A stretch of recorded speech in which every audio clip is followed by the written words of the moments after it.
Estamos con el amigo Iván del MPT, el Movimiento del Pueblo y los Trabajadores, con quien queremos conversar un poco más de este tema, la privatización de las sanitarias. Sí, bueno, lo primero es señalar que no es pretendida, digamos, ya se entregó el anuncio oficial. Esto es un proyecto que viene desde hace varios meses discutiéndose, pero ya se tomó la decisión, se anunció la semana pasada y básicamente, como tú decías, de lo que se trata es vender la participación minoritaria que tiene el Estado en 4 empresas. Que Aguas Andinas, ESBio, ESAL es del norte, ESBio del sur y ESVAL de la quinta región. El Aguas Andinas es de la región metropolitana. Ese es el proyecto. Hablamos de una participación del torno al 30%, digamos. Tampoco tan minoritaria. Claro, lo que pasa es que de todas formas es una participación que no le permite tomar decisiones a la empresa. Porque recordemos que la privatización de la parte mayoritaria de estas empresas se da en la administración del presidente Eduardo Frei. En ese momento es donde se vende, por así decirlo, donde se produce el gran cisma. Ahora, evidentemente, aquí yo diría que hay dos aristas, digamos. La primera es que no se justifica económicamente.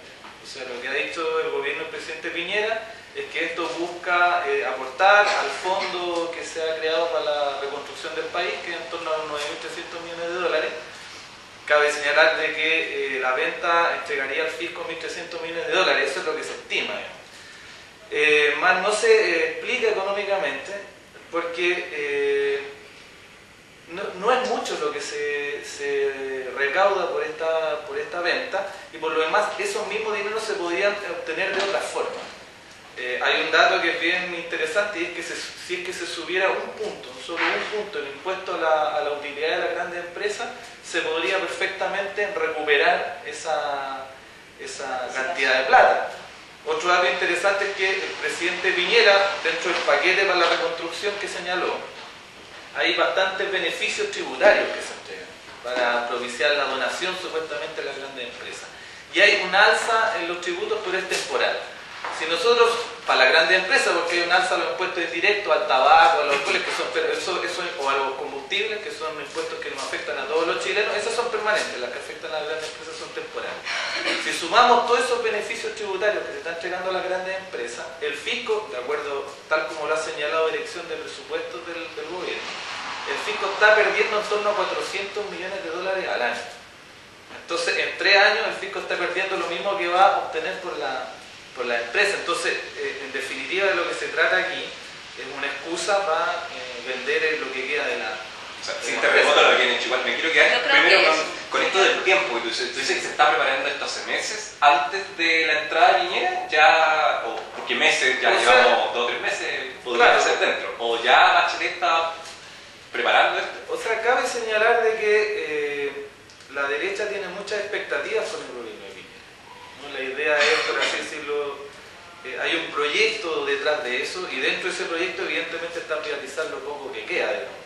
El terremoto lo que produce es una excusa para lograr eso, que no solo sea en el agua, sean otras cosas. Por ejemplo, se anunció la privatización de una empresa de investigaciones mineras sin que se llame, que es perteneciente a Codelco. O sea, hay un plan, digamos, para privatizar todo lo que más se pueda, que no genere mayor impacto. Y como esto era una participación minoritaria, entonces, ya estaba adelantado, ya estaba gran parte del camino recorrido. Entonces lo que dice Piñera es que era una participación minoritaria que no permitía tomar decisiones, y en segundo lugar esto no afectaría los precios de los usuarios, porque los precios son definidos son regulados por el Estado, no se trata de monopolio. Entonces, pero lo que no dice el presidente Piñera es que los recursos aquí también hay un criterio antieconómico, porque están vendiendo la participación en empresas que generan utilidades.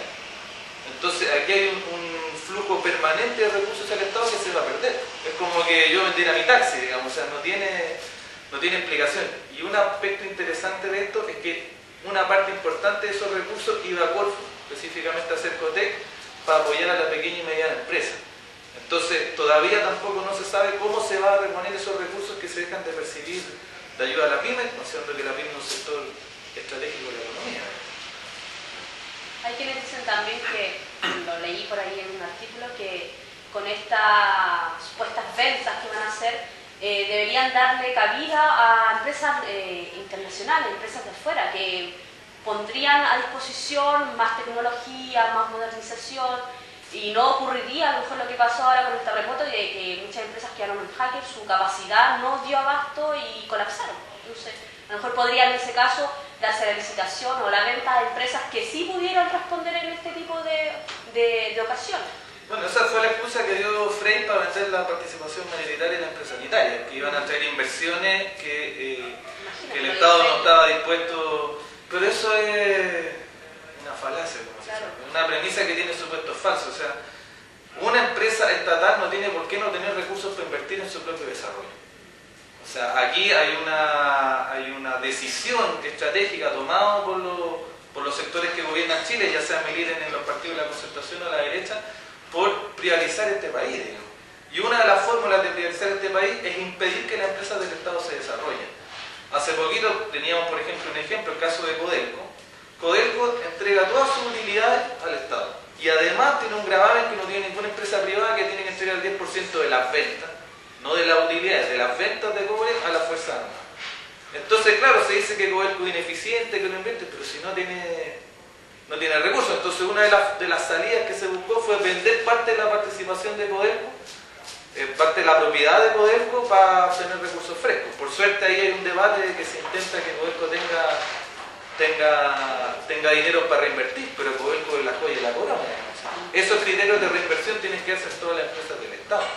Y una empresa, y entre paréntesis, también es una falacia señalar que las empresas privadas entregan mejor servicio. Está recontra probado con los problemas que ha habido con empresas de electricidad, de agua, de todo, de lo que sea, de que empresas privadas metidas en ámbitos de servicios públicos vinculados incluso a los derechos humanos, hay una cierta incongruencia. La empresa privada lo que busca es maximizar beneficios. Cuando uno entrega un servicio a la población, tiene que haber un criterio también diferente. O sea, generar utilidades, por cierto, pero por sobre todo tiene servicio de la población que lo necesita. Entonces, como digo, o sea, aquí hay un criterio estratégico diseñado hace un montón de tiempo y que tiene que ver con eso. Con la oleada neoliberal, digamos, que viene de la dictadura de Huacán y que se ha mantenido. Gobiernos de distintos colores. Bajo esa lógica, entonces, el Estado, para mí el Estado es un ente más que neoliberal en este caso. Entonces, está bien, se van a privatizar estos servicios, que a lo mejor igual es grave, no, a lo mejor no le toma tanto el peso, pero igual es grave. Pero, o sea, ¿qué diferencia también, qué gran diferencia puede haber para nosotros que estos servicios se sigan manteniendo en el Estado? ¿Cachai? Si el Estado es un ente financiero en este caso y piensa solamente con la lógica mercantil, ¿cachai? Es que yo creo que tiene que haber una retribución. O sea, precisamente necesitamos una visión de Estado diferente. Claro. Yo creo que no basta, es importante que el Estado tenga esa propiedad porque después es muy difícil recuperarlo, digamos. O sea, después hay un doble trabajo ahí, digamos. O sea, pero es importante, pero se necesita una lógica diferente. Yo te voy a mencionar un ejemplo interesante que hace poco, hace 2 o 3 semanas atrás, el presidente Evo Morales de Bolivia nacionalizó 5 empresas de distribución de energía eléctrica, de capitales transnacionales, principalmente franceses, españoles, que son los que están muy metidos, británicos. Y una de las primeras medidas que tomó fue decir que la cuenta de la luz para los bolivianos iba a bajar en 20%. O sea, una cuestión va de la mano a la otra, como te decía hace una cosa. Aquí las empresas que entregan servicio a la población no pueden tener como máxima la generación de utilidad. O sea, tiene que haber un elemento diferente, ¿no? Y para eso, como ocurrió en Bolivia, se necesita... En el caso de Bolivia hay un Estado que en este caso priva mejor o tiene como... Su lógica es ir en favor de la gente, ¿cachai? Y no como un Estado como en este momento hay en Chile. Pero ese Estado no se obtuvo gratuitamente. Claro. Ese Estado fue fruto de tremenda... La guerra del agua, a propósito de esto mismo. La guerra del agua no estaba presidente Gonzalo Sánchez de Lozada, que fue una tremenda movilización popular con un montón de muertos, casi medio centenar de muertos, pero que se logró enfrentar la situación de la privatización del agua, digamos. Entonces, lo que nos queda aquí a la ciudadanía, por así decirlo, tomar el toro por los cuernos y decir esto no puede ser.